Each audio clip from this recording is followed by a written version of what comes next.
Sí, es que él dice que sale a las 10. El presidente. Sí, agrégale aquí que a las 10. Buenos días.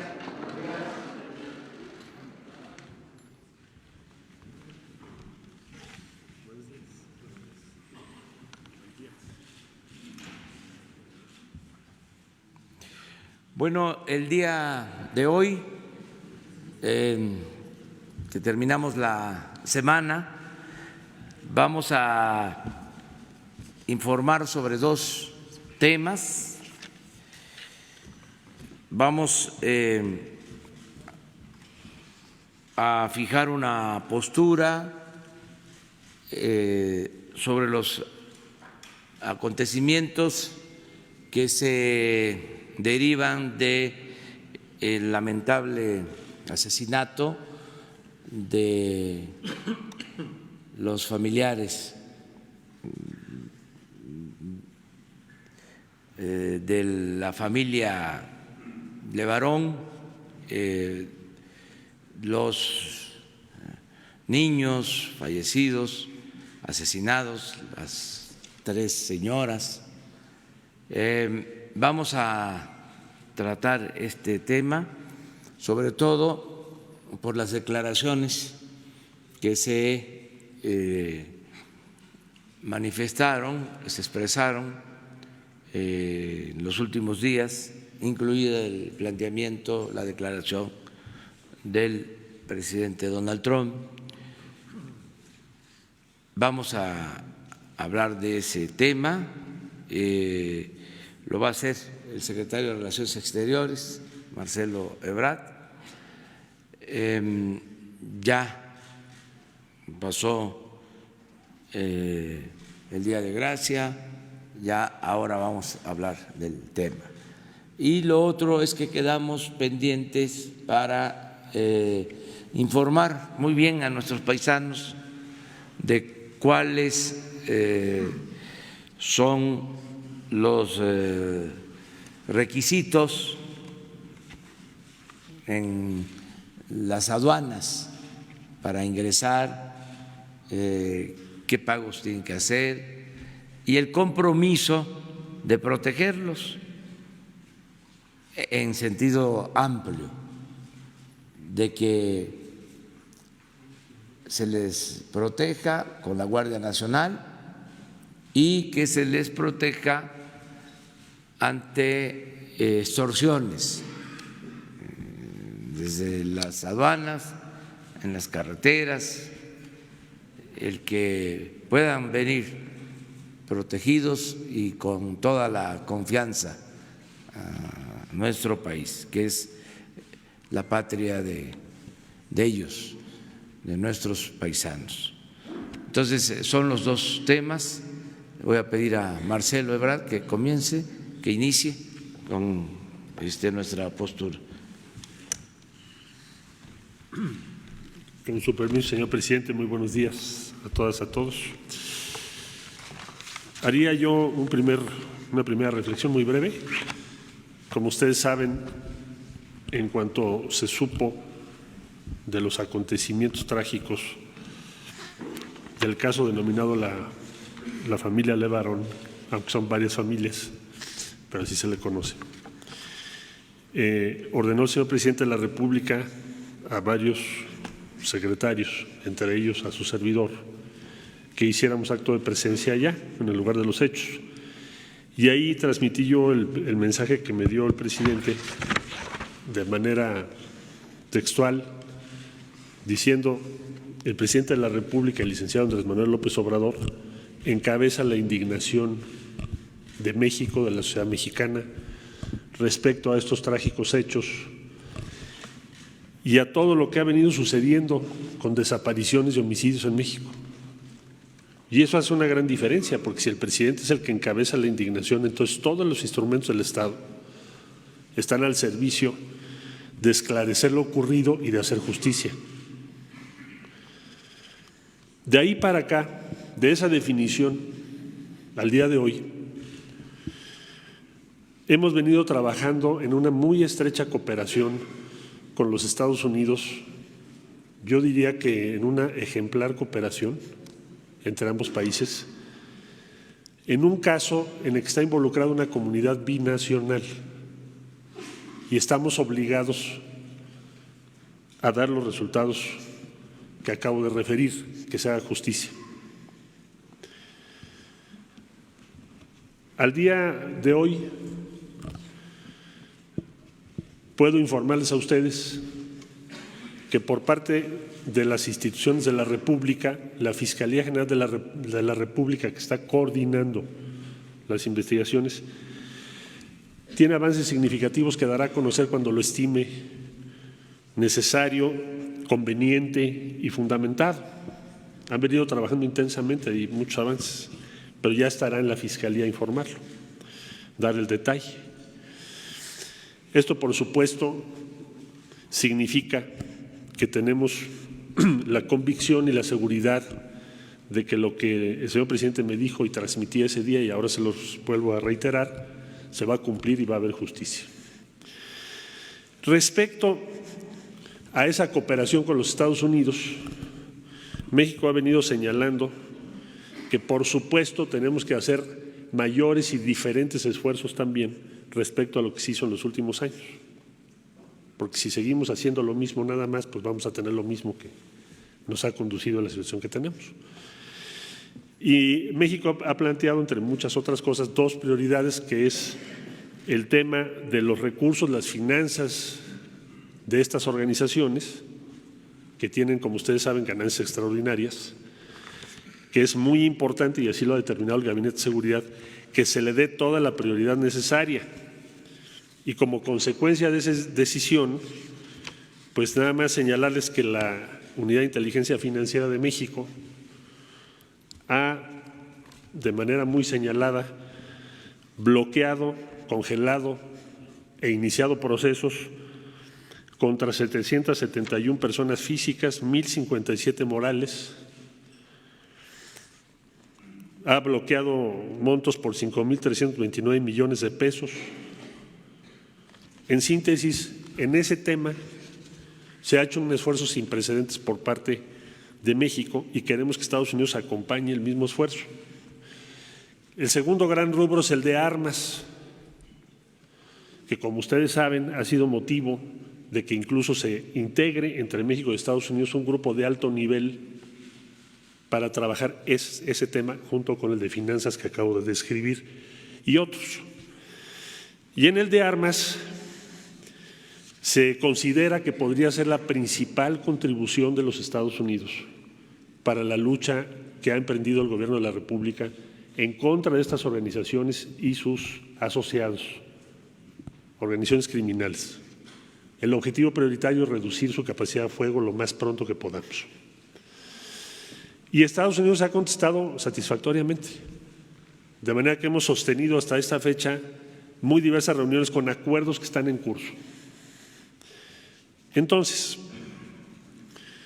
para concluir esta exposición inicial, les diría que estamos en una cooperación estrecha, que estamos avanzando en armas, finanzas y otros temas que México ha planteado, que tienen que recibir la misma atención, el mismo esfuerzo que otras acciones, porque si no tenemos acción en finanzas y en armas, es muy difícil poder ganar la contienda y hacer cumplir la ley en los dos países.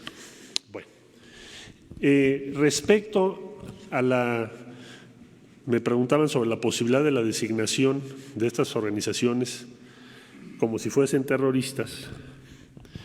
Lo que me instruyó el presidente de la República es que en el mismo ánimo y espacio de cooperación con los Estados Unidos estableciera yo contacto con el Departamento de Estado, cosa que hice, a pesar de que estos días son un poco difíciles, porque en Estados Unidos es Día de Gracias, y el Día de Gracias en los Estados Unidos es una celebración equivalente a la Semana Santa mexicana, vamos a decir.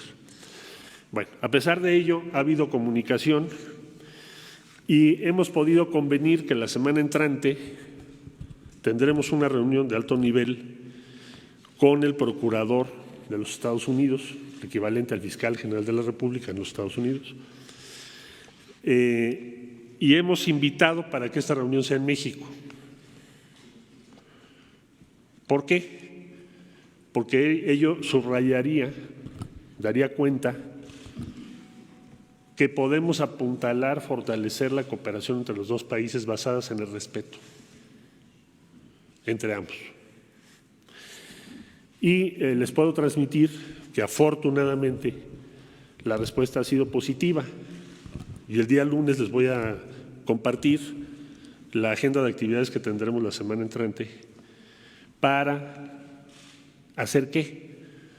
Bueno, pues para que podamos dar pasos subsecuentes hacia adelante que amplíen la cooperación que tenemos México-Estados Unidos, porque lo que necesitamos frente a las organizaciones criminales es más cooperación mutua, no elementos de distancia y diferenciación o antagonismo entre los dos países, porque eso no nos va a llevar a nada, no va a servir. Estamos obligados a darle resultados a nuestras sociedades y para eso hay que cooperar. ¿Por qué razón? Bueno, porque el consumo está aumentando en Estados Unidos, desgraciadamente, porque de Estados Unidos vienen a México 60-70% de las armas, porque por nuestro territorio hay tráfico de diferentes tipos de drogas hacia los Estados Unidos. Entonces es un tema binacional, que es donde empecé esta intervención. No se puede resolver solo un país, tenemos que trabajar los dos juntos.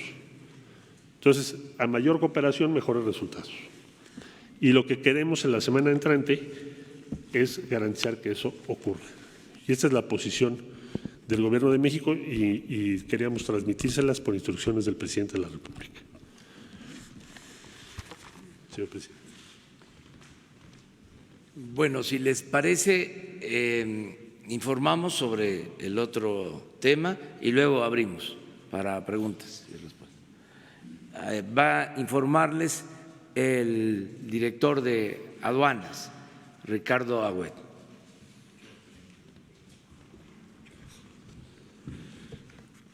Con su permiso, señor presidente, muy buenos días. En virtud de la ausencia temporal otorgada por la Junta de Gobierno de nuestra institución, el SAT, a la doctora Margarita Ríos Farjat, quiero hacer de su conocimiento que la Administración General de Aduanas asume el compromiso que le corresponde dentro del programa paisano coordinado por el Instituto Nacional de Migración y en el cual colaboran diversas instituciones que fortalecen la atención a paisano en el programa paisano con gente calificada.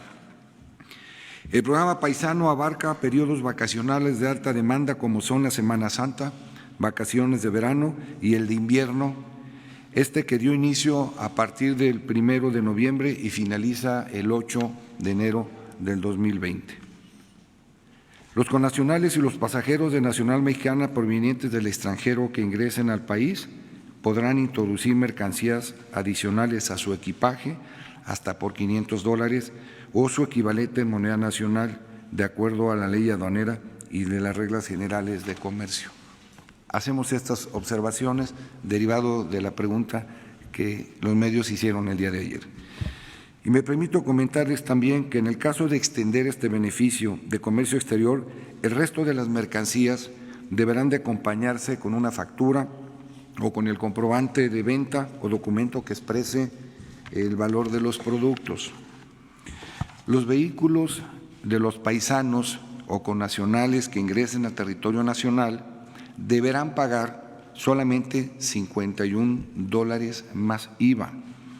Si se hiciera este trámite por medios de aplicación móvil, solamente pagarán $45 más IVA. Tendrán que hacer un depósito también de depósito de garantía los vehículos de los paisanos que ingresen temporalmente de $400 solamente cuando las familias visiten y tengan autos posteriores al 2007.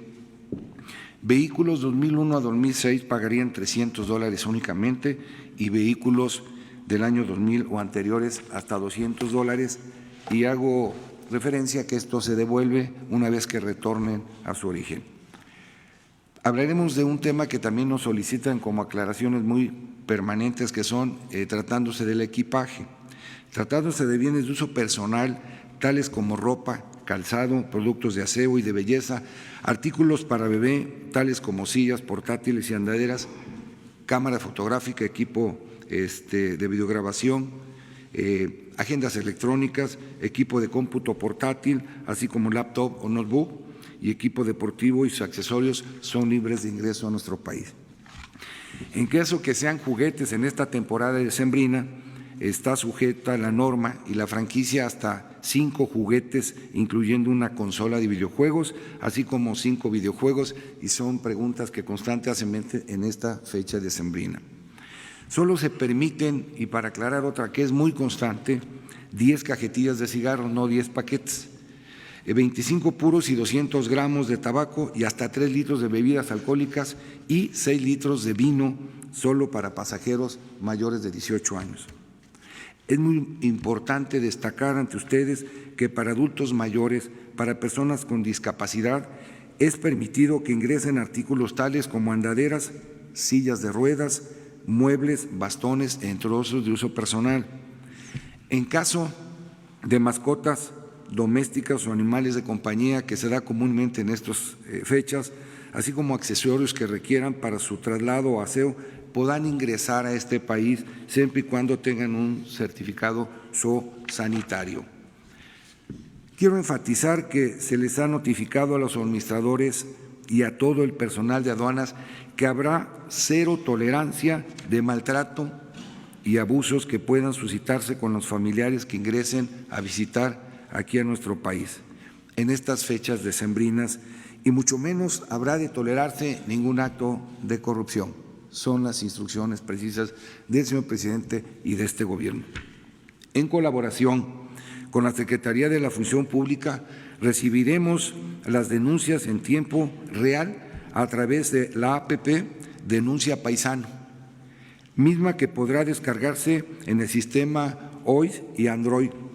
Ponemos a la disposición, además, teléfonos y quejas de denuncia SAT, que es el teléfono 5588-522-22, y también adicionalmente el correo denuncia SAT, que es sat.com.gov.mx, y quiero destacar el incondicional apoyo, y ya le repartieron a ustedes, pero aquí desde luego don Francisco Garduño, comisionado, el documento y este tríptico donde viene muy explicado y que nos va a servir a aduanas y que le sirve para el paisano, donde viene especificada toda la información que tiene que saber, y también aquí hay direcciones donde pueden presentar una queja inmediata para cualquier maltrato y para cualquier acceso de nuestros paisanos.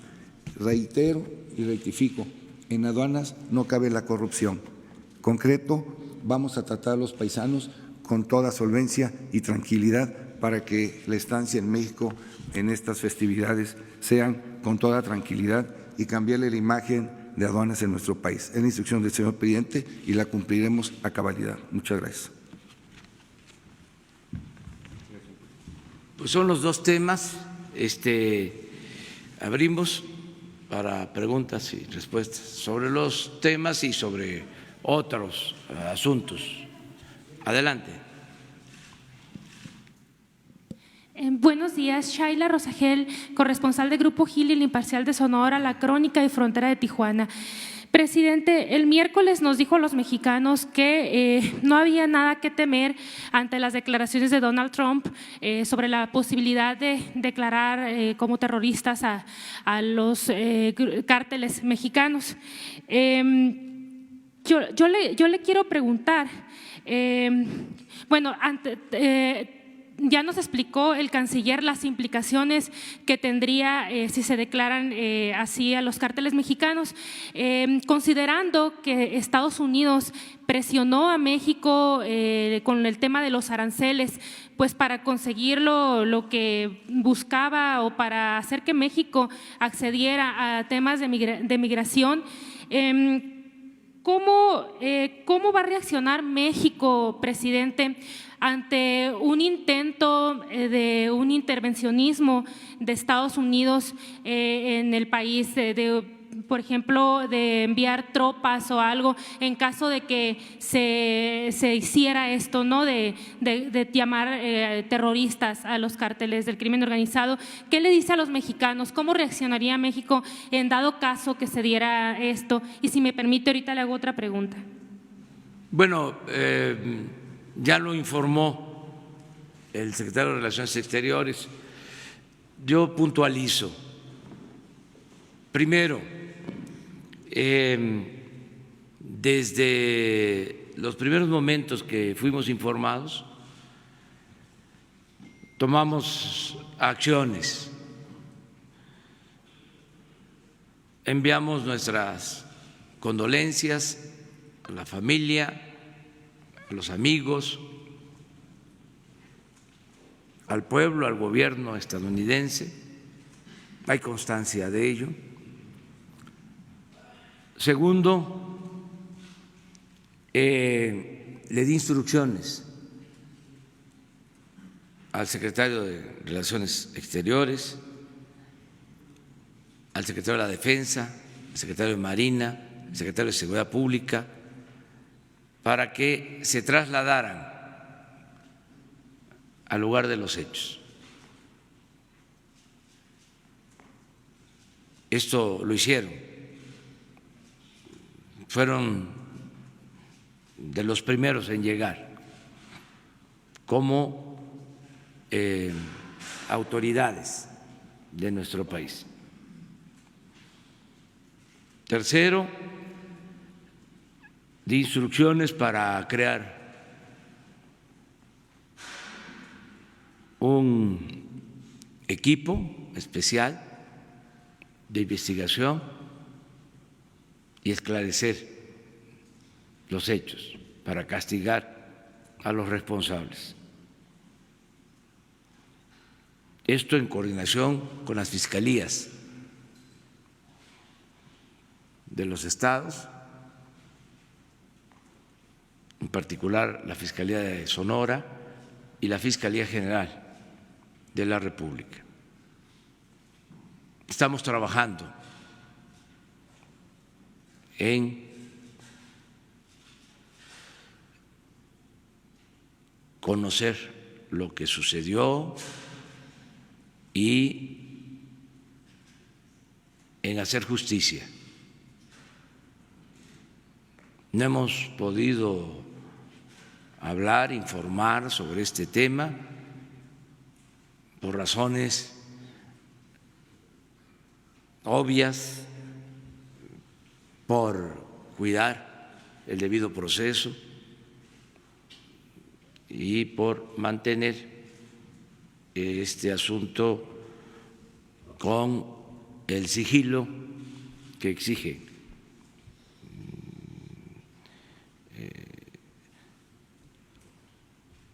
la investigación. Acerca de las declaraciones y de lo que se ha venido expresando, nosotros consideramos que vamos a convencer al gobierno de Estados Unidos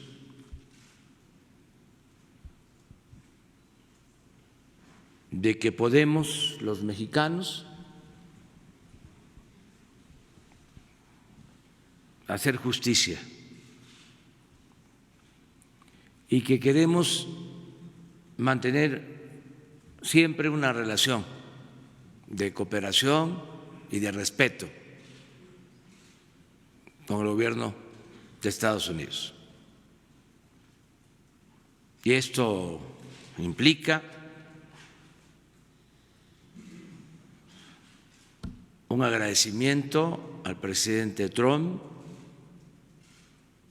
porque en las conversaciones que hemos tenido, tanto en el caso de Sinaloa como en este lamentable caso de la familia Levarón, él ha hecho propuestas de cooperación y al mismo tiempo ha sido respetuoso de la decisión que nosotros tomamos como país libre, independiente, soberano.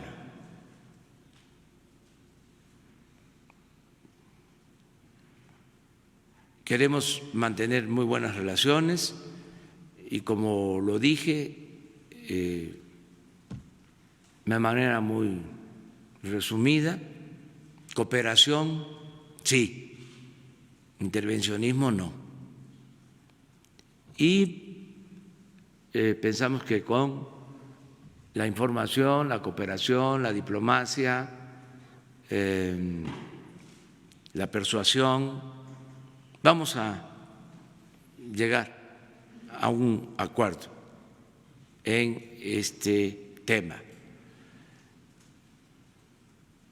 Nosotros no queremos intervencionismos de ningún gobierno del mundo. Somos respetuosos de la vida interna de los países, de las naciones, y eso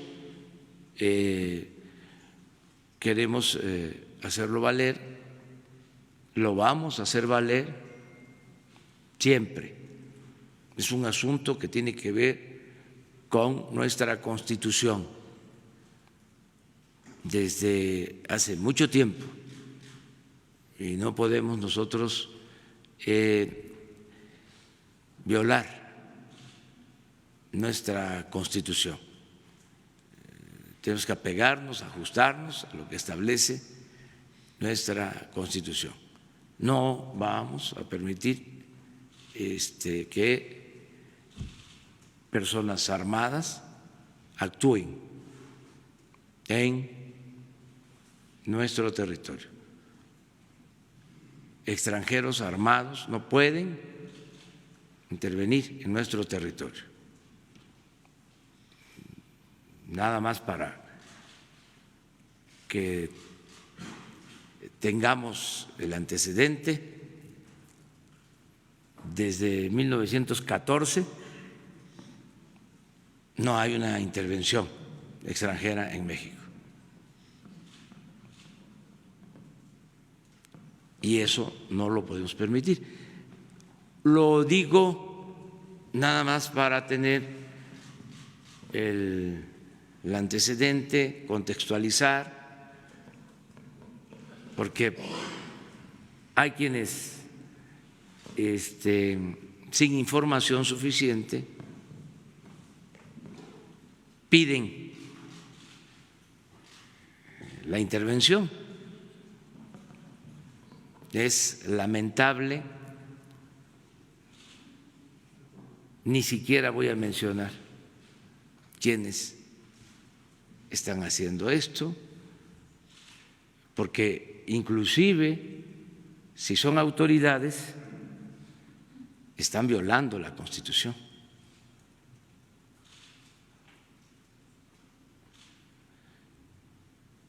Pero eso es el puro antecedente histórico.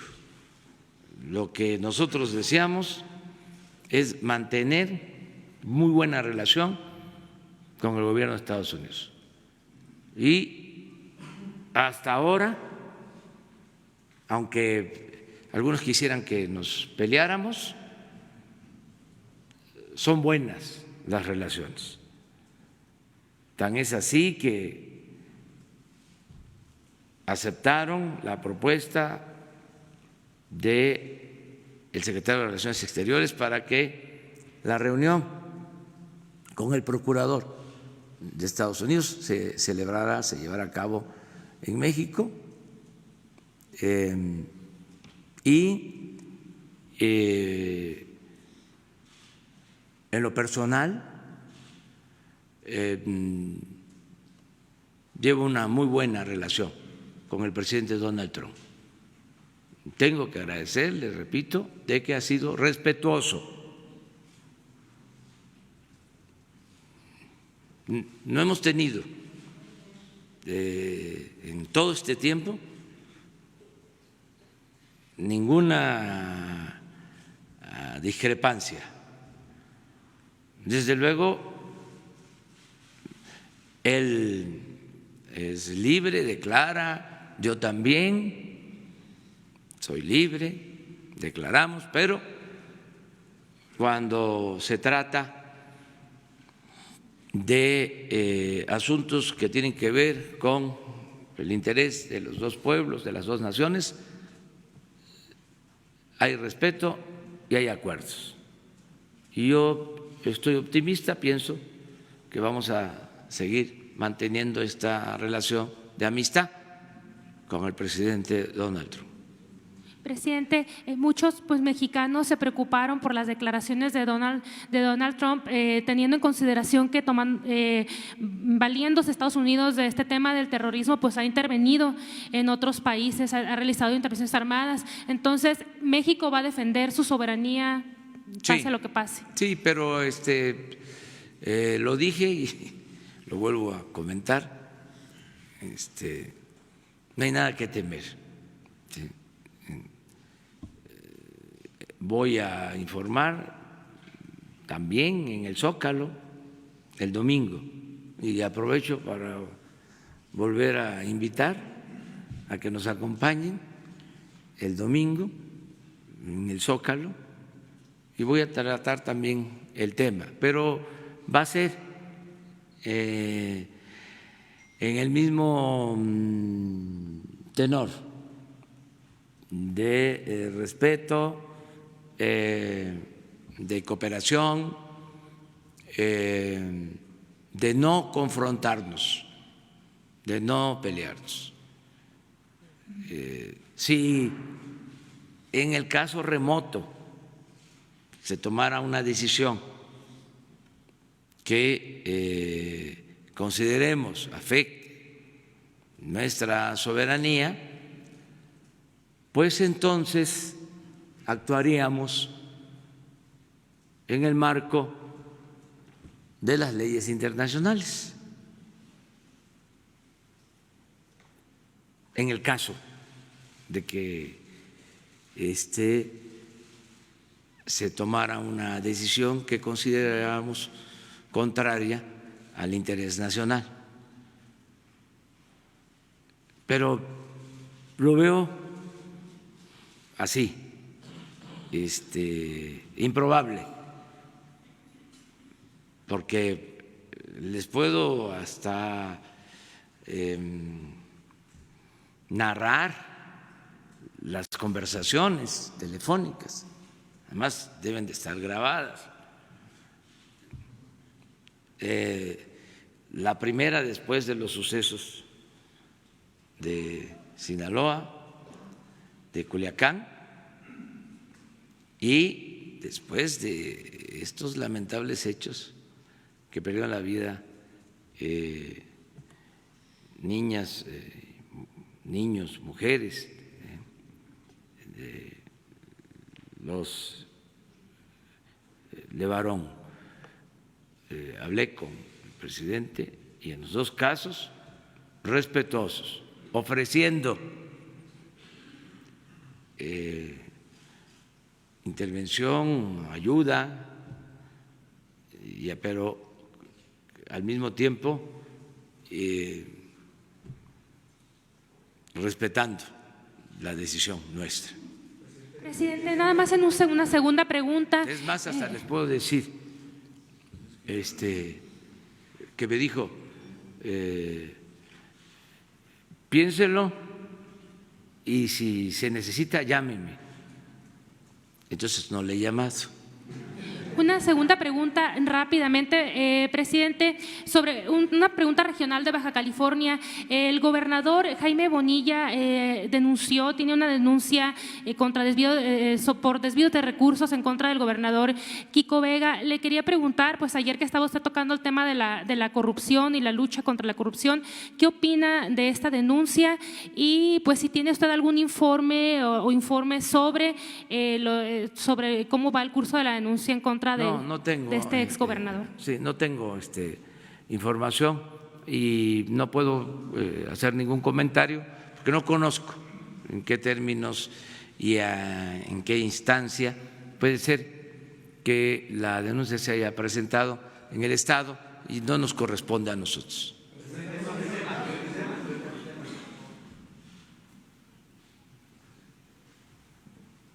Buen día, presidente. Hans Salazar, de ZMG, Grupo Político Zócalo Virtual. Le pregunto, presidente, sobre este mismo tema, ¿qué opina sobre el caso que el caso Levarón lo están utilizando partidos y algunos líderes de oposición para cuestionar su estrategia, su plan de seguridad, e incluso así como para la convocatoria de este 1 de diciembre? Ellos están haciendo su propia convocatoria, como ya incluso se ha mencionado aquí.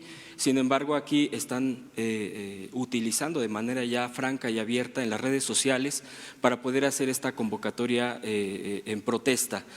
Sería mi pregunta y ahorita le haría una segunda, por favor. Mire, hay tres cosas. Una, el que nosotros estamos cambiando la estrategia que se aplicó para enfrentar el problema de la inseguridad y de la violencia, porque fue una estrategia fallida que consistió únicamente en el uso de la fuerza y no dio resultados. Nada más agravó las cosas. Muchos perdieron la vida, desaparecidos, violación de derechos humanos, y todavía estamos padeciendo de esa estrategia fallida de declarar la guerra al narcotráfico. Entonces, aunque haya nostalgia por esa forma de enfrentar el problema, nosotros hemos decidido aplicar una política distinta, que se resume en la frase de que la paz y la tranquilidad son frutos de la justicia y que la violencia en México se desató por el abandono al pueblo, por el abandono a los jóvenes, por el abandono al campo, por el empobrecimiento y la falta de oportunidades para trabajar y ser feliz en el país. Entonces, ¿qué estamos haciendo ahora? Estamos atendiendo eso, primero. Lo segundo, que estamos también llevando a cabo, es que no haya corrupción, que haya una frontera bien definida entre autoridad y delincuencia. Entonces, pensamos que así se va a avanzar, más otras acciones. Estoy seguro de que vamos a avanzar. Entonces, hay quienes opinan distinto, los respetamos, pero no vamos a enfrentar el mal con el mal. El mal se enfrenta con el bien. No se puede enfrentar la violencia con la violencia. Y cada quien tiene su manera de pensar. Esto que les estoy diciendo lo expresé en todas las plazas públicas, en campaña, en los debates. Esta fue mi postura y la gente votó por nosotros, por este plan. Entonces no he engañado a nadie. Yo no dije en la campaña de que íbamos a seguir con la misma política en materia de seguridad.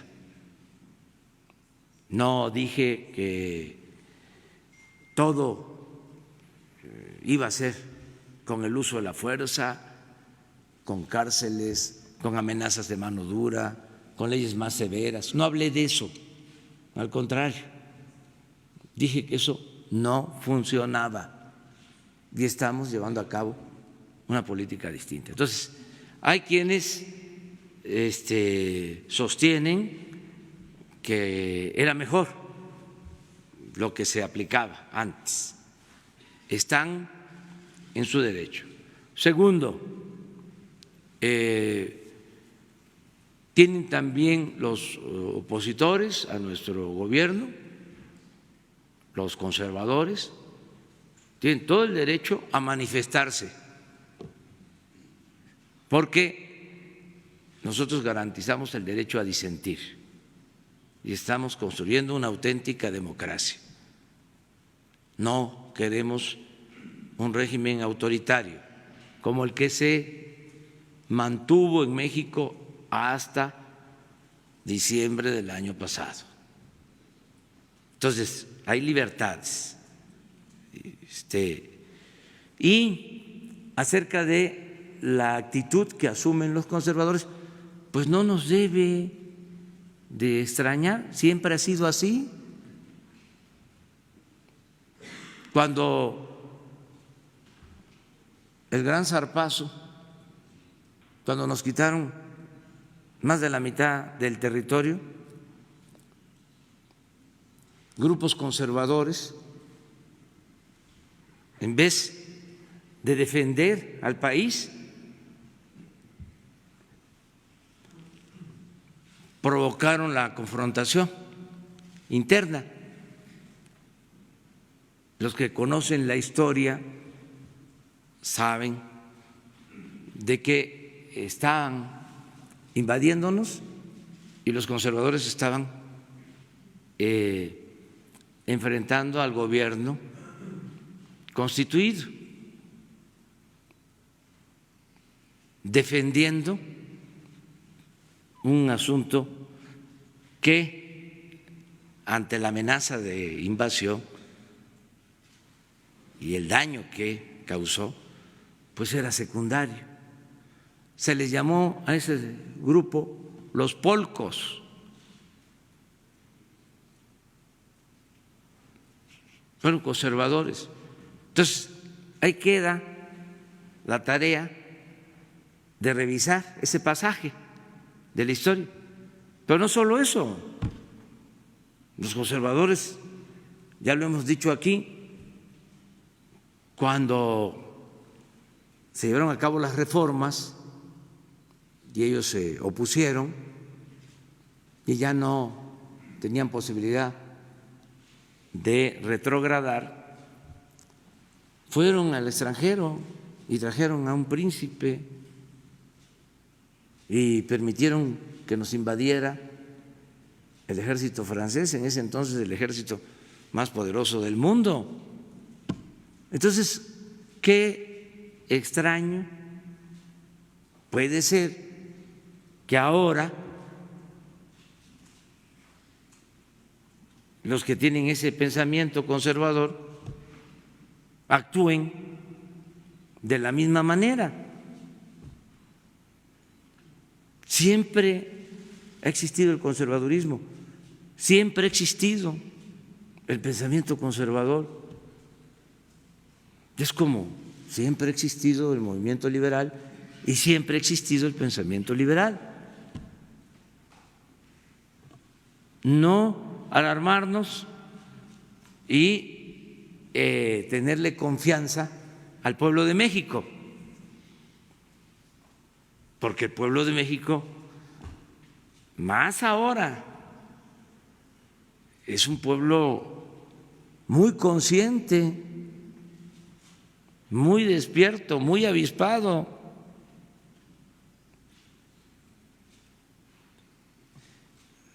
Nuestro pueblo es prudente, no quiere la confrontación. Yo he preguntado en las plazas, ¿quieren que le contestemos al presidente Donald Trump, que nos enfrentemos al presidente Donald Trump? Lo he hecho 2 o 3 veces en las plazas. O que actuemos con prudencia, de manera respetuosa, que busquemos la cooperación el entendimiento. A ver, que levanten la mano. Lo hice en Poza Rica, me acuerdo, y lo hice en Puebla, en Atlisco. Nadie levantó la mano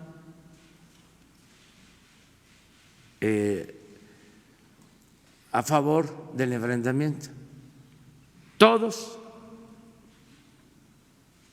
a favor de mantener buenas relaciones y de no pelearnos. Ese es nuestro pueblo. Pero si hay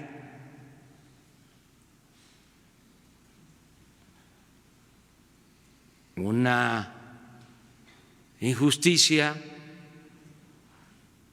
y una falta de respeto a nuestra soberanía, si hay una acción intervencionista en contra de nuestra patria, ese mismo pueblo no lo vería bien.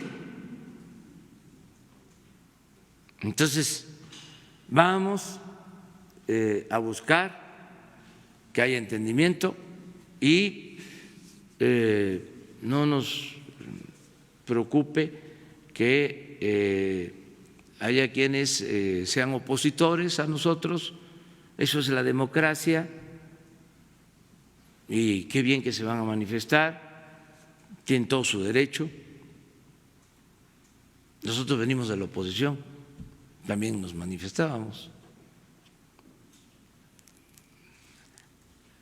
pedíamos permiso, no nos daban a veces el permiso de usar el Zócalo o las plazas en los estados. Ahora hay libertades, es el derecho de manifestación, nada más que se informe y no hay necesidad de pedir permiso. Somos libres los mexicanos, completamente libres. Segundo punto, respecto a la caravana de madres centroamericanas en busca de sus migrantes desaparecidos que están en nuestro país, ya el Instituto Nacional de Migración incluso ha expresado que hay un acompañamiento por parte de ellos por el tema de la seguridad y todo este tipo de necesidades. ¿Habría algún tipo adicional de apoyo en el tema de la búsqueda de sus desaparecidos? ¿Y usted les mandaría algún mensaje a estas madres? Y rapidísimo, el tema de su informe. Ya se ha anunciado el día de ayer que viene el expresidente de Uruguay, Pepe Mujica, está confirmada y tendrá invitados especiales, más invitados expresidentes, presidentes de otros países para su informe, aparte del expresidente Mujica. Gracias, presidente. Está confirmado lo de… Sí está confirmado, viene a un encuentro, ayer se dieron los detalles de cultura, el valor de la cultura respecto a lo que estamos observando hoy en varias regiones del mundo. Entonces sí está confirmada su presencia para el informe y para el evento. ¿Habrá más invitados especiales? Disculpe, canciller. Bueno, expresidentes no, él es el que nos ha confirmado. Sí tenemos registro de varias llamadas una vez que concluya el informe, el señor presidente, de la Unión Europea y de otros países del mundo. Nada más por lo de la caravana, pues mandar el mensaje, ¿no?, a las madres de sus con hijos desaparecidos que tienen todo nuestro apoyo y del compromiso de ayudar en todo para que aparezcan sus hijos. Esta es la 15 caravana de madres centroamericanas que están en el recorrido, en una ruta que ya previamente se ha dado a conocer a través de los medios, en el cual hay un trabajo coordinado entre la Secretaría de Relaciones Exteriores, el Instituto de Migración y los gobiernos de los estados. Son 36 madres En esta ocasión ya localizaron a un ser querido de ellos que se encontraba en una prisión. Entonces continúan, tienen todo nuestro apoyo, estamos acompañándolos para efectos de seguridad y condiciones dignas en el trayecto y en su recorrido en México. Ninguno, afortunadamente, y yo creo que no debemos, ni debería de haber. Ellos buscan con todo su corazón a sus seres queridos y hay que permitirles esta búsqueda que les puede traer paz en su corazón. Presidente, sobre el tema, los dos temas, sobre la corrupción, presidente. Muy buenos días, presidente y secretarios. Mi nombre es Ramón Flores de Los Ángeles Press de Guadalupe Lizárraga. Presidente, el 10 de septiembre de este año, Empalme vivió la violencia extrema como represalia por no participar en el tráfico de estupefacientes. Quemaron viva a una familia, sobreviviendo al ataque el padre de una menor de 3 años y la niña que se encuentra en cuidados intensivos en un hospital de Sacramento, California. El resto de la familia vive aterrada, escondiéndose del grupo delictivo que cometió el crimen, que no ha sido el único. En la tragedia de los Levarón fue el mismo modus operandi y, de acuerdo con los sobrevivientes de Empalme, se trata de los mismos agresores. En este contexto, con la reciente declaración del presidente Donald Trump de los Estados Unidos de darles trato como terroristas a los delincuentes o a los grupos delincuenciales, ¿de qué manera el gobierno mexicano va a tratar a estos grupos delictivos y cómo puede ayudar a las familias víctimas que no tienen la atención de los medios ni de las autoridades, como el caso de Levarón? Esta familia está pidiendo el apoyo con una visa humanitaria para que les permita ver a la niña allá en Sacramento, California, en el hospital. Sería el padre de la niña, la abuela y el primo del padre. Y ahorita le hago la segunda pregunta, por favor. A todos los que acuden a nosotros apoyamos. Y es nuestra responsabilidad. Nada más no que hay distinciones, nuestra responsabilidad es proteger y darle seguridad a todos los ciudadanos. Tenemos las pruebas, se las puedo pasar a través de Jesús. Sí, que Jesús nos ayude, y también aquí está Marcelo, sí, okay, para atenderlo. Presidente, el segundo tema sería: las mujeres en prisión no pagan solo la condena por las que son sentenciadas, sufren violaciones de derechos humanos en la ejecución de la pena por mantenerlas lejos de sus lugares de origen y además por defecto son agredidas sexualmente por las mismas autoridades que las detienen o las custodian, además de sufrir otros tratos inhumanos. El 27 de noviembre se cumplió un año más de la injusticia por la tortura y violencia sexual que sufrió Brenda Quevedo Cruz, víctima de encarcelamiento injusto, quien lleva 12 años sin sentencia. Otro caso es el de Claudia Ivonne Sánchez Mayorga, quien después de múltiples abusos tuvo un embarazo y nació su bebé en prisión. La atendieron en el parto y le quitaron la matriz sin su consentimiento en el penal de Santa Marta, Catitla. Ella también es una víctima de fabricación de culpables y lleva casi 7 años en prisión sin sentencia. El Estado mexicano se ha mostrado indiferente a la violencia sexual a mujeres en prisión, incluso se ve como algo normal, ya que los agresores siguen activos en sus puestos de trabajo. Bajo su administración, el presidente ha considerado la reparación de daño a víctimas de tortura sexual. ¿Existe un padrón de víctimas? Y si es así, ¿de qué manera implementaría esta acción de gobierno? Es tarea de la Secretaría de Gobernación, de la Subsecretaría de la Defensa de los Derechos Humanos, y les informo que está en el Congreso una ley de amnistía para proteger a quienes están en las cárceles, que no son sentenciados desde hace mucho tiempo, por ejemplo, mujeres, indígenas. Estamos esperando la aprobación de esta nueva ley de amnistía y van a quedar en libertad mujeres, indígenas, gente que ha sido víctima de injusticias. Entonces estamos viendo esto y en particular lo que planteas sí, y tiene que ver con la responsabilidad de Alejandro Encinas, subsecretario de Gobernación. Les recuerdo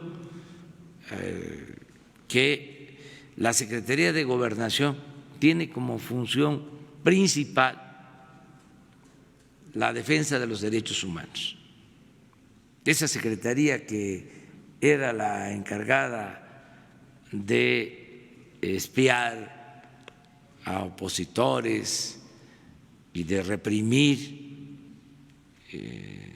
esa secretaría caracterizada por su autoritarismo, es ahora la Secretaría de los Derechos Humanos y estamos permanentemente trabajando en eso. Y no vamos a tolerar, no se permite la violación de derechos humanos y cualquier abuso que haya va a ser castigado. Es nada más cosa de presentar las denuncias y no hay impunidad.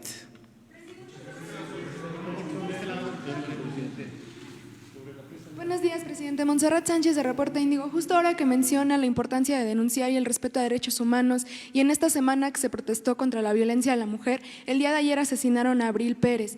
La joven denunció a su exmarido por violencia doméstica y el juez dejó en libre al principal sospechoso. Preguntarle entonces, en este punto, ¿se denunció y no se pudo proteger la vida de esta mujer, como en el caso de muchas mujeres más?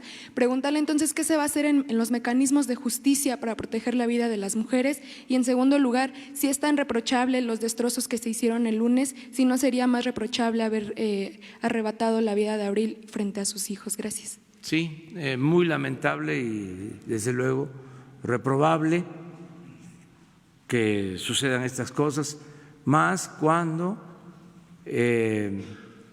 interviene el Poder Judicial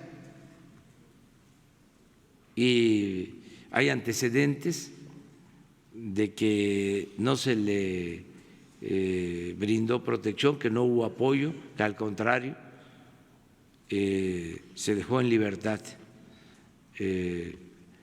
al agresor. Esto lo tiene que ver la Suprema Corte de Justicia. Estoy seguro que el presidente de la Suprema Corte de Justicia va a atender este asunto. Quiero también aprovechar para decirles que se está llevando a cabo pues una limpia en el Poder Judicial. Me consta que están siendo castigados jueces, magistrados, ministros, como no había sucedido antes. Ahora se está integrando el Consejo de la Judicatura. Ayer ya presentamos nuestra propuesta, va a ser miembro del Consejo de la Judicatura el maestro Bernardo Batis. Son consejeros muy importantes porque es el órgano del Poder Judicial que tiene que cuidar el buen comportamiento de jueces, de magistrados, de ministros. De esta forma, pienso que se va a avanzar bastante en limpiar de corrupción el Poder Judicial, y desde luego que nosotros reprobamos esas medidas. Y lo otro es lo que acabamos aquí de mencionar, el que se pueda garantizar la libre manifestación de las ideas, el derecho a protestar, a disentir. Lo único que pedimos es que se busque hacerlo sin violencia. Es lo único, porque no se puede enfrentar la violencia con la violencia. Al menos ese es mi pensamiento. Y yo he sido opositor y nunca opté por la violencia. Nunca.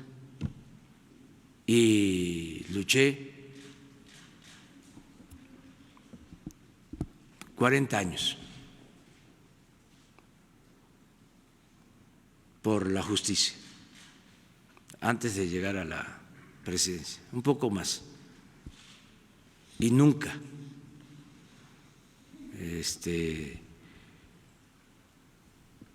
optamos por la violencia. Nos robaron la presidencia, que no fue poca cosa, y no se rompió un vidrio. Pero cada quien tiene también su manera de actuar. Mi recomendación es que se proteste, que se busque protestar sin violencia, porque además cuando se utiliza la no violencia, por ejemplo, la desobediencia civil,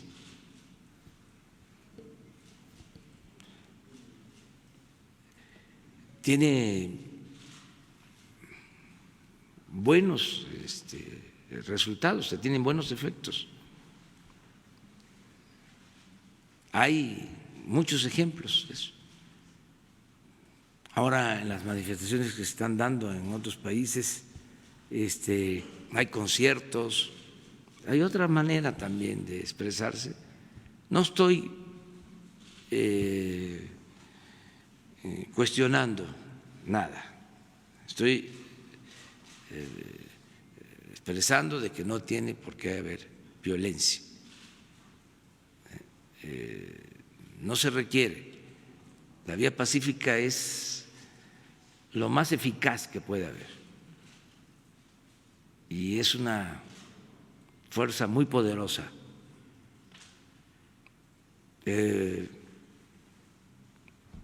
A Luther King lo metían a la cárcel porque se pasaba un alto, iba a la cárcel y el mismo gobierno quería que saliera y le pagaban la fianza y él decidía estar ahí y era una forma de protestar. Hay un texto que es básico, que se escribió en el siglo XIX para la desobediencia civil, que es uno de los textos que debería de reimprimir el Fondo de Cultura Económica para Paco Ignacio Taibo. ¿Lo puedes poner? Ayuda a esto de un estadounidense que decide, cuando la invasión a México, decide no pagar impuestos y va a la cárcel porque no quiere que esos impuestos se utilicen para llevar a cabo la invasión de México. A ver si, es que soy malo para recordar autores y títulos.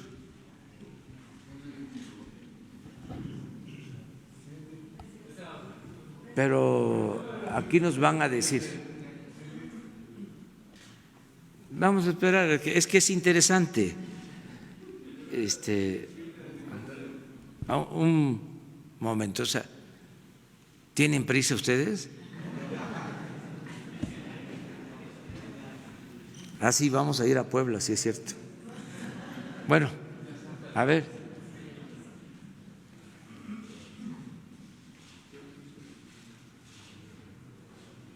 Este es un buen libro para el fin de semana.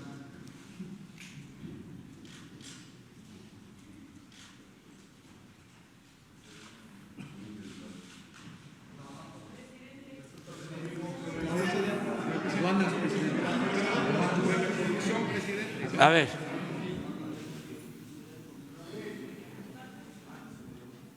Sí. Buenos días, señor presidente. Jaime Hernández, del periódico digital Bajo Palabras.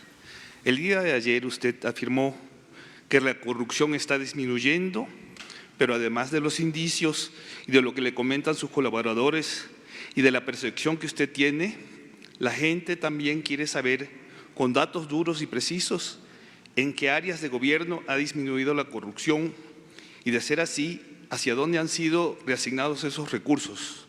También, a cuánto asciende el monto por área de gobierno ganado a la corrupción, porque hasta ahorita lo único que se tiene son sus afirmaciones de que la corrupción está retrocediendo, pero no hay datos duros por área de gobierno, ni tampoco hacia dónde se está reasignando ese dinero, incluso el dinero de las cuentas congeladas al narco. ¿Podría usted aportar esos datos duros que hacen falta para darle sustancia a esos indicios de los que habla? Bueno, hay un dato, tenemos varios. Un dato es de que en las compras del gobierno este año hemos ahorrado alrededor de 200,000 millones de pesos. Ese es un dato que tenemos incluso en el informe, no solo lo que voy a decir el domingo, sino en el informe que se presentó al Congreso. Va ese dato. Hay otro dato independiente de Transparencia Internacional. A ver si en el libro, ya no puedo hablar mucho de ese libro porque ya también nuestros adversarios no quieren que yo haga mención al libro aquí, propaganda. Ese libro, ya saben quién, hay una gráfica de Transparencia Internacional y ahí se da a conocer el resultado de una encuesta que hace Transparencia Internacional, donde ya la percepción de la ciudadanía en México es otra. México por primera vez ocupa el segundo lugar en el continente americano, creo que en América Latina, en el combate a la corrupción. Segundo lugar. Pero ahora vemos la gráfica. Es de Transparencia Internacional. ¿En qué se está utilizando el dinero?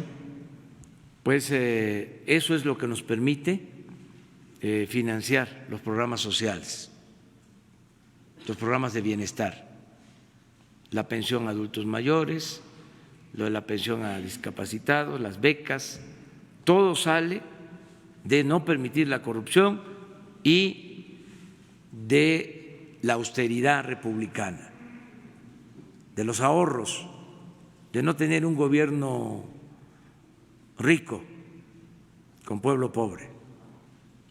sea, de destinar todo lo que vamos ahorrando, apoyar a la gente. ¿A dónde van los 5,000 millones que nos vamos a ahorrar este año por reducir el gasto de publicidad? A los adultos mayores, a los discapacitados, a los estudiantes pobres. ¿Dónde va el dinero que ahorramos por eliminar la atención médica privada para los altos funcionarios públicos, que se hacían hasta cirugía plástica, se estiraban a costillas del erario? ¿Dónde va ese dinero? A las becas, a los adultos mayores, a las personas con discapacidad. ¿Dónde va el ahorro en presidencia? El ahorro por no tener al Estado Mayor Presidencial. 8,000 elementos cuidaban al presidente. Imagínense eso. Todo el gasto de operación, cientos de camionetas blindadas, aviones, helicópteros. Iban a un viaje al extranjero, se iba el Estado Mayor un mes antes. Los mejores hoteles, los mejores restaurantes, hasta daba pena. Una vez me contó una autoridad de España que un presidente hizo un viaje allá y como un mes antes llegaron los del Estado Mayor y ocuparon todos los hoteles y eran los clientes de los restaurantes y de los bares más lujosos. Y en ese lugar donde iba a llevarse a cabo la visita, donde se llevó a cabo la visita, pues no estaban acostumbrados a eso. Y bajaron, no sé si llevaron en barcos o en aviones. El caso es que bajaron patrullas con torretas y así se desplazaban. Vergüenza. Entonces eso ya no existe. Y no solo no existe esa prepotencia, sino nos estamos ahorrando mucho dinero. Atrás, los del cambio. Porque es lo mismo, pues fue lo mismo. Ahora se enojan, ¿no? ¿Pero qué culpa tengo yo? O sea, ahora sí. ¿Y yo por qué? Diría el clásico. Miren, ahí está.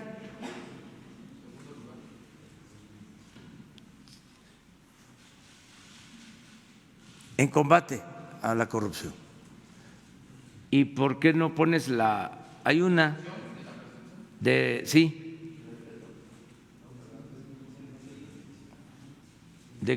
cómo estaba hay una gráfica. Segundo. ¿O no? Tercero. Mire, este es 2006, no, ¿sí? 2010, 13, 17, 19.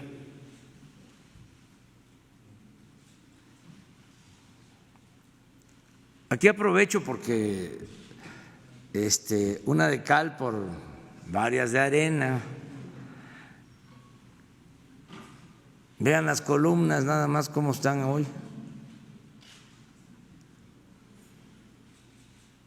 estamos como 9-1 en las columnas. No, 10-0. Es paliza diario. Entonces, qué bien que me preguntaste porque me das la oportunidad de presumir. A ver, regresa al anterior.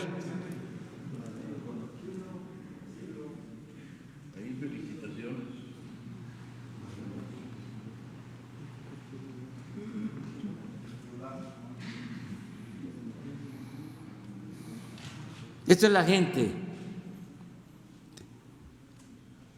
es la opinión de los ciudadanos.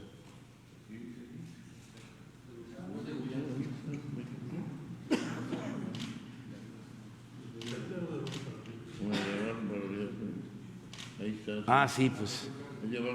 Sí, es tercero, ¿no? Tercero. Sí.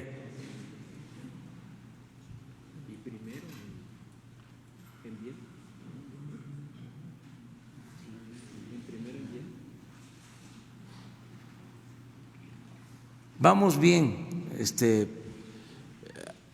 todavía hay asignaturas pendientes, ¿sí? Pero les invito el domingo porque hoy vamos a informar.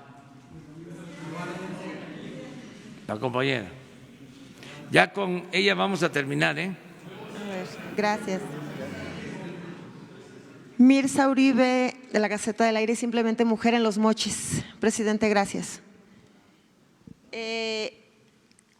Hay un problema que se está viviendo también en cuestión de la corrupción. Más bien son dos problemas, pero voy a comentarle un problema.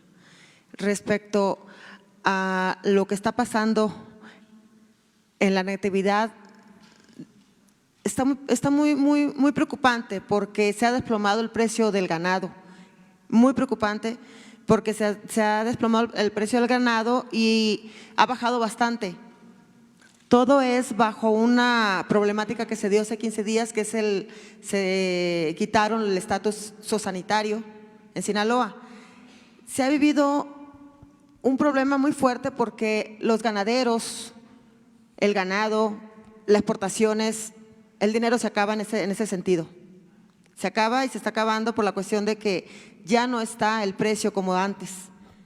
Desgraciadamente esto ha sucedido y está sucediendo por la cuestión de la corrupción que se ha dado con los presidentes que han estado en el gobierno de Sinaloa, de varios, y entre ellos llamémosles varios, a este último como lo fue el de Mario López Valdés. Cada año se les entregan 200 millones de pesos a la asociación ganadera, al gobierno estatal, y de ahí lo pasa a la Unión Ganadera. Siempre con esa problemática de que desaparecen los dineros. Pero eso sí, ahí vienen las campañas políticas de la cuestión de los municipales, cuestiones de los para diputados, y todo eso se ha dado. Se cambian los dineros, se pregunta dónde están los recursos. Los ganaderos están preocupados, hay mucho problema en ese sentido, y la verdad se está sufriendo mucho.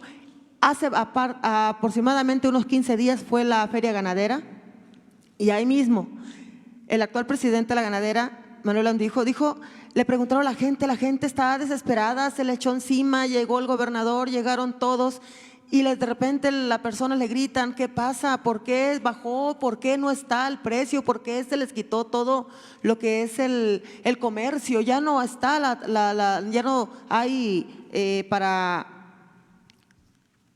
pues transportar, para hacer una economía grande como antes. Y le contesta el actual presidente de la ganadera que es porque el presidente de la República tiene bloqueado ahí. La gente se le echa encima y le dice, no es verdad, porque es la primera vez que nos van a poner atención, ¿dónde están los recursos? ¿Dónde están los recursos que siempre se les han dado? Y nunca les han dado una respuesta sobre eso. Se le presionó a Mario López Valdés, se le presionó por varias cuestiones que se han dado, incluso hay funcionarios que tienen ahorita demandas por fraude y todo lo que se había dado. en esta pasada administración. El actual gobernador no dio respuesta estando ahí a un ladito, se quedó pues así. ¿Qué está pasando? Ya se entregaron esos recursos y la ganadería allá en Sinaloa está de una manera muy pésima. El precio no hay, los ganaderos están sufriendo, no hayan qué hacer, el ganado está para… ¿Qué van a hacer con él? Es un problema muy fuerte que se está dando en Sinaloa en cuestión de la ganadería. Es una corrupción muy fuerte y ojalá que ya se ponga cartas en el asunto porque el desplome está muy bárbaro. No saben qué hacer, no saben por dónde buscarle. Se quieren acercar a usted para ver qué va a pasar, cómo se le puede ayudar a todo el estado de Sinaloa en los 18 municipios y 15 son de usted y están viviendo, como se dice y como siempre digo yo, pues estaba la víbora chillando por allá. No hay que hacer. Esa es una de las preguntas. Me mortifica el tiempo, pero la corrupción ha pasado también de otra manera en Sinaloa, como es las escoltas. Se pagan los policías, los oficiales, tanto estatales como municipales, para los anteriores alcaldes. Hace 15 años, 10 años que han estado varios y todavía traen las escoltas de municipales o estatales, igual que los gobernantes. Traen las escoltas y esos policías, esos oficiales se ocupan para seguir trabajando y aparte de esos impuestos de ahí se están pagando y ellos muy a gusto hasta se los llevan de viaje. Es una corrupción horrible en ese sentido. Ojalá que ahora sí, así como usted le quitó la pensión a los expresidentes, que ahora sí a los gobernantes en Sinaloa se le quite las escoltas y las pensiones que tienen tan bárbaras y tan grandes como las han vivido y las están viviendo. Los oficiales deberían estar trabajando cuidando a la ciudadanía, no cuidándoles las espaldas a esos que ya no son nada y que nada más han estado para burlarse del gobierno, burlarse del pueblo y burlarse de toda la ciudadanía y quitándoles los recursos. Eso es todo y muchas gracias. Sí, vamos a pedirle al secretario de Agricultura y de Ganadería, Víctor Villalobos, que hable con el gobernador hoy mismo para apoyar en lo que estás planteando, ¿sí? Eso es lo que puedo comentar. Me tengo que ir. A ver, una.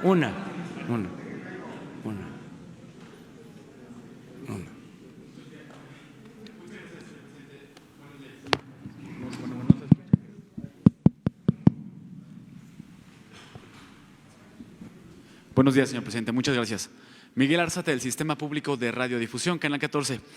Ahora que está este tema de esta situación con Estados Unidos y que pareciera que a los conservadores les gustara que hubiera alguna confrontación con el gobierno del país vecino, quisiera preguntarle, ¿considera usted que se está repitiendo el mismo fenómeno de la lucha de conservadores contra liberales en esta cuarta transformación?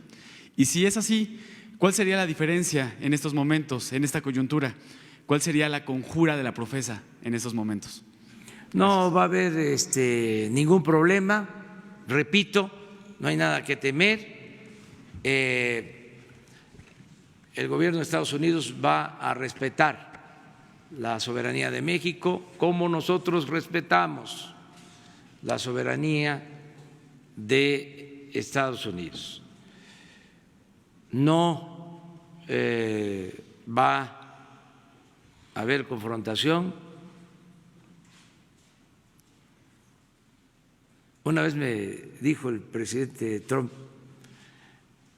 en una plática telefónica, porque se pensaba que era inevitable que nos peleáramos, que chocáramos. Y me dijo, quieren que nos enfrentemos. Quieren que yo me pelee con usted. Y yo no quiero eso. Él me dijo eso por teléfono. Desean que nos enfrentemos, que nos peleemos. Y me dijo la conversación. Y yo no quiero eso. Y le contesté, ni yo tampoco. Entonces, no va a haber pleito. Además, para eso es la política, el noble oficio de la política. Se inventó para evitar la confrontación.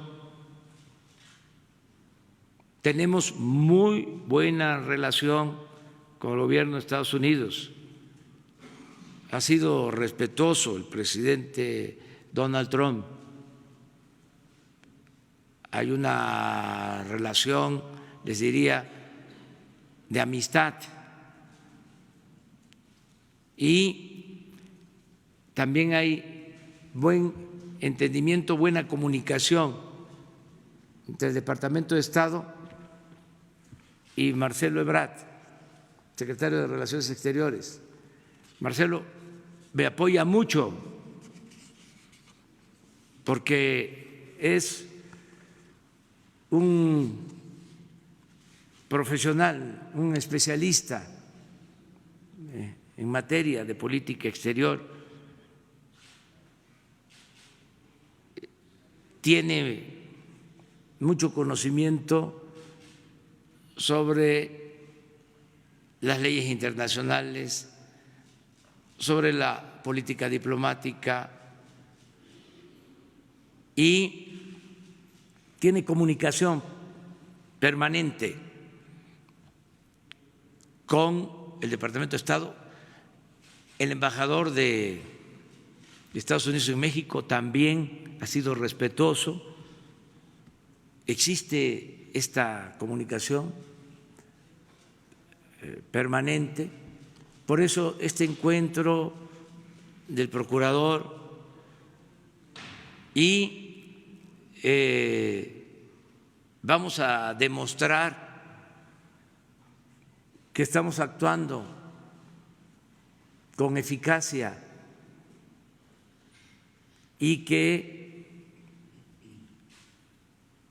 se está procurando hacer justicia en el caso de este crimen lamentable de la familia Levarón, como en todos. Tenemos la gran ventaja de que actuamos con libertad, no tenemos relación con grupos de intereses creados, no existe asociación delictuosa entre autoridades y las organizaciones delictivas.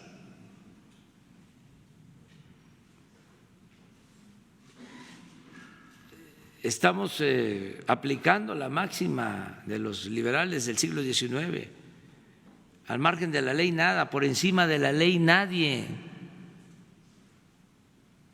y se está avanzando y se les va a demostrar a las autoridades estadounidenses, además ellos tienen información de lo que estamos llevando a cabo, y se va a demostrar de que no nos hemos quedado con los brazos cruzados, o que somos incapaces, que no sabemos, nada de eso. Desde el primer momento que se dieron estos hechos lamentables, estamos actuando. ¿Podrían ser públicas las grabaciones de las llamadas con el presidente Trump? Yo no las grabo, seguramente en Estados Unidos, pero no hay nada que ocultar. Esto que les estoy diciendo es pues lo que se sabe, siempre informo. Es más, ahora que él contestó esa pregunta que le hicieron, porque también hay que entender en qué contexto se dan las cosas. Cuando él contesta, él dice, reconoce que me ha ofrecido apoyo y que yo no he aceptado. Él mismo lo dice, lo señala. Y no lo dice en plan amenazante, lo dice explicando de que somos pues una autoridad de un país independiente, de un país soberano, no somos colonia, no somos protectorado. Yo represento a un país que con mucho esfuerzo, con mucho sacrificio, con la vida de mexicanos, logró su independencia y su soberanía. Y cuando protesté como presidente, me comprometí a defender a México. Eso es todo. Pero nada más es para tener antecedentes, contextualizar, repito, no va a suceder nada porque estamos buscando la cooperación y que se mantenga una relación de amistad con el gobierno de Estados Unidos y sobre todo con el pueblo de Estados Unidos. Presidente, pero había dicho que sí grababan las conversaciones, ¿no? Al principio de la conferencia había dicho que sí tenía grabadas las conversaciones. Yo no recuerdo que se hayan grabado. No. ¿No las graba él? No. ¿Por protocolo no se graba? ¿Mande? ¿Por protocolo no se graban esas conversaciones, no? No. Presidente, el problema de fondo aquí, las causas. Perdón, Carlos Cabeza, del diario Nuevo Laredo. Me permito, con todo respeto, hacer un comentario rápido. Aquí tenemos una prisa por tener el crecimiento económico. Tenemos una gran esperanza en ustedes. Sabemos que usted y todo el equipo es gente bien intencionada, patriota, que está cableada, déjeme usar el término de diferente manera a los que nos han gobernado antes. En ese sentido, nada más quiero decir unos puntos muy importantes. En materia de aduana, es muy asimétrica la relación. Del lado americano, todo el flujo comercial se maneja de aquel lado cuando es intensivo ese trabajo en mano de obra, y del lado mexicano está desolado, que ha contemplado la materia de recinto fiscalizado estratégico, que es exitosa en todo el mundo y ha sido letra muerta en México ya por décadas, y la situación de que, por ejemplo, en Nuevo Laredo hay 2,000 bodegas al otro lado, el más promisorio crecimiento económico junto con Las Vegas de Nevada de todos Estados Unidos, y en Nuevo Laredo un caldo de cultivo que, como bien señala el presidente, las causas, la pobreza, la injusticia, las faltas de oportunidad, es apremiante que hagan algo. Yo no sé qué tanto conocimiento tenga usted, señor administrador general de la aduana, pero en Nuevo Laredo tiene ya 20 años muertos proyectos estratégicos, detonadores del desarrollo, y no nada más en Nuevo Laredo.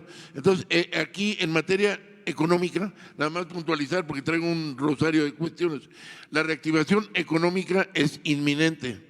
El programa de desarrollo regional, o pensamos que de los 2,500 municipios no hay proyectos estratégicos ociosos hoy. Claro que los hay en cada uno de los municipios. ¿Por qué no tenemos un inventario? ¿Qué está haciendo la Secretaría de Economía en tener un inventario de los proyectos estratégicos del país? ¿Qué no se han dicho todos los tratadistas que hay que empezar por los agrupamientos industriales? ¿Sabemos cuántos clústeres o agrupamientos industriales hay en el país actualmente y potenciales? Sin eso, usted trae todo el sentimiento y todo para salir adelante. Pero yo quiero, y todos los mexicanos queremos, que usted sea exitoso en la economía, pero con creces, no que si hay recesión, que si no, con creces, apabulladamente. Para eso hemos perdido 12 meses. Hemos perdido 12 meses que no tenemos un inventario. Esa es mi ansia y mi desesperación por mis hijos, por el ejemplo de mis padres, por usted, ¿verdad? Que hemos luchado, ¿verdad? La situación, necesitamos una reactivación económica tajante, sin ningún cuestionamiento.